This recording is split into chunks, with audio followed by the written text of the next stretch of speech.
ಪಡಿಸಬೇಕು. ನಮ್ಮ ದೇಹವು ಇರುವುದು ಯಾವುದಕ್ಕಾಗಿ?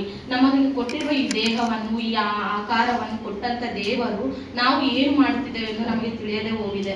ನಾವು ದೇವರ ಕೆಲಸವನ್ನು ಮಾಡುವುದಕ್ಕಾಗಿ ಈ ಭೂಮಿ ಮೇಲೆ ಬಂದಿದ್ದೇವೆ ಎಂದು ತಿಳಿಯದೆ ಈ ನ್ಯೂ ಇಯರ್ ಸಂದರ್ಭವಾಗಿ ಎಷ್ಟೋ ಜನ ಹೊರಗಡೆ ಎಲ್ಲೋ ತಿರುಗುತ್ತಾ ಇದ್ದಾರೆ. ಆದರೆ ನಮಗಾದರೂ ದೇವರು ಇಷ್ಟು ಒಳ್ಳೆ ಅವಕಾಶವನ್ನು ಕೊಟ್ಟು ನಮಗೆ ದೇವರ ವಾಕ್ಯವನ್ನು ಹಂಚುವುದಕ್ಕೆ ಇಷ್ಟು ಒಳ್ಳೆ ಅವಕಾಶವನ್ನು ಕೊಟ್ಟಿದ್ದಕ್ಕೆ ದೇವರಿಗೆ ಸ್ತೋತ್ರವನ್ನು ಸಲ್ಲಿಸುತ್ತಿದ್ದೇನೆ.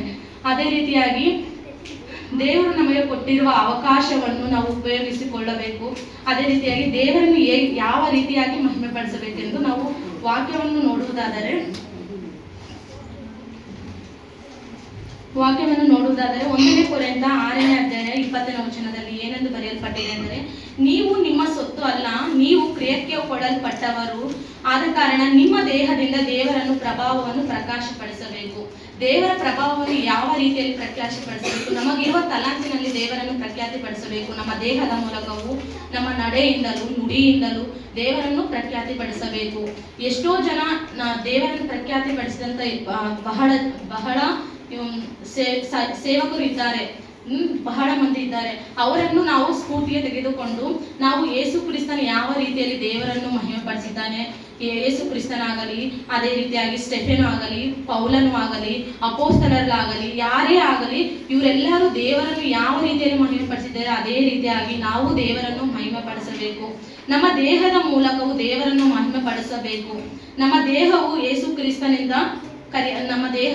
ಕ್ರಿಸ್ತನಿಂದ ಸೇರಿಸಲ್ಪಟ್ಟಿದ್ದೇವೆ. ಎಫೆಸದವರಿಗೆ 2ನೇ ಅಧ್ಯಾಯ 10ನೇ ವಚನದಲ್ಲಿ ಈ ಸಂದರ್ಭವನ್ನು ನೋಡಬಹುದು. ನಾವು ಆತನನ್ನು ನಿರ್ಮಾಣವು ಸತ್ಕಾರ್ಯಗಳನ್ನು ಮಾಡುವುದಕ್ಕಾಗಿಯೂ ಯೇಸು ಕ್ರಿಸ್ತನಲ್ಲಿ ಸೃಷ್ಟಿಸಲ್ಪಟ್ಟಿದ್ದೇವೆ. ಯಾವುದಕ್ಕಾಗಿ ಸೃಷ್ಟಿಸಲ್ಪಟ್ಟಿದ್ದೇವೆ? ಯೇಸು ಕ್ರಿಸ್ತನಲ್ಲಿ ನಾವು ಸೃಷ್ಟಿಸಲ್ಪಟ್ಟಿದ್ದೇವೆ.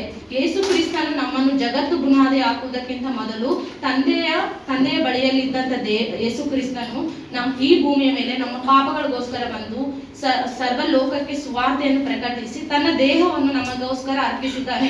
ಅದೇ ರೀತಿಯಾಗಿ ನಾವು ನಮ್ಮ ದೇಹವನ್ನು ನಮ್ಮ ಸಹೋದರರಿಗೋಸ್ಕರ ಅರ್ಪಿಸುವವರಾಗಿರಬೇಕು. ಈ ಲೋಕದಲ್ಲಿ ಕಷ್ಟವೂ ನಷ್ಟವೂ ಇರುತ್ತೆ. ಈ ದೇಹಕ್ಕೆ ಇರುವ ತನಕ ಮಾತ್ರ, ಈ ದೇಹದಲ್ಲಿ ಆತ್ಮ ಇರುವ ತನಕ ಮಾತ್ರ ಇವೆಲ್ಲವೂ ಇರುತ್ತೆ. ಸತ್ತ ಮರುಕ್ಷಣವೇ ನಮಗೊಂದು ಲೋಕವಿದೆ ಎಂದು ಎಷ್ಟೋ ಜನ ಗ್ರಹಿಸದೆ ಹೋಗಿದ್ದಾರೆ. ನಮಗಾದರೂ ಗ್ರಹಿಸುವ ಶಕ್ತಿಯನ್ನು ಕೊಟ್ಟಿದ್ದಾನೆ ದೇವರಿಗೆ ಎಷ್ಟೋ ಕೃತಜ್ಞತೆ ಸಲ್ಲಿಸಬಹುದು. ಆದರೆ ಬುದ್ಧಿಹೀನರಾಗಿ ನಡೆದುಕೊಳ್ಳಬಾರದು. ನಾವು ಬುದ್ಧಿವಂತರಾಗಿ ಈ ಭೂಮಿ ಮೇಲೆ ನಡೆದುಕೊಳ್ಳಬೇಕು.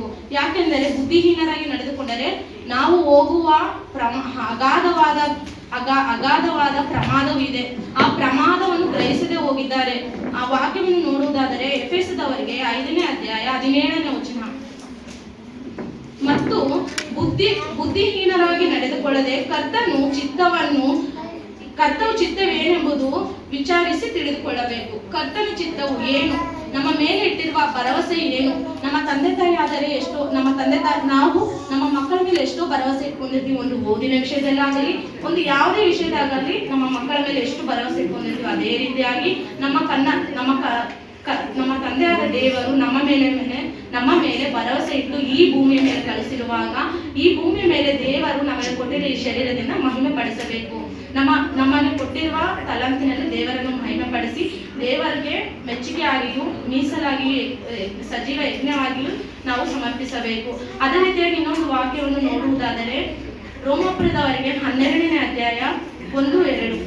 ಆದ್ದರಿಂದ ಸಹೋದರರೇ, ದೇವರ ಕನಿಕರವು ನಿಮ್ಮ ನೆನಪಿಗೆ ತಂದುಕೊಂಡು ನಿಮ್ಮನ್ನು ಬೇಡಿಕೊಳ್ಳುವುದೇನೆಂದರೆ, ನೀವು ನಿಮ್ಮ ದೇಹವನ್ನು ದೇವರಿಗೆ ಮೀಸಲಾಗಿಯೂ ಮೆಚ್ಚುಗೆಯಾಗಿಯೂ ಇರುವ ಸಜೀವ ಯಜ್ಞವಾಗಿಯೂ ಸಮರ್ಪಿಸಬೇಕು ಎಂದು ಹೇಳ್ತಾ ಇದ್ದಾರೆ. ದೇವರು ಹೇಳ್ತಾ ಇದ್ದಾನೆ, ದೇವರಿಗೆ ನಾವು ಸಜೀವ ಯಜ್ಞವಾಗಿಯೂ ಸಮರ್ಪಿಸಿಕೊಳ್ಳಬೇಕು.